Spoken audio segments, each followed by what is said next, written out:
ഒരു vertical turbine പമ്പിൻ്റെ അടുത്ത step എന്ന് പറയുന്നത് അതിൻ്റെ ഫൗണ്ടേഷൻ കോൺക്രീറ്റിംഗ് ആണ്.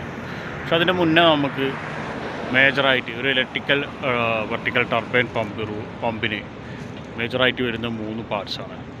അത് ഏതൊക്കെയെന്നുള്ളത് നമുക്ക് നോക്കാം. ഇതുപോലെ എന്ന് പറഞ്ഞാൽ കണ്ടില്ലേ, ഇത് നമ്മുടെ വെർട്ടിക്കൽ ടർബൈൻ്റെ ഡ്രൈവ് ആൻഡ് പമ്പ് അറിയും.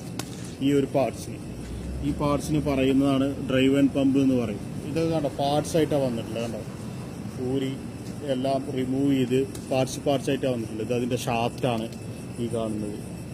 ഇതിൻ്റെ ഷാഫ്റ്റുകളാണ്. അതുപോലെ തന്നെ ഇത് അതിൻ്റെ സ്റ്റാൻഡാണ്.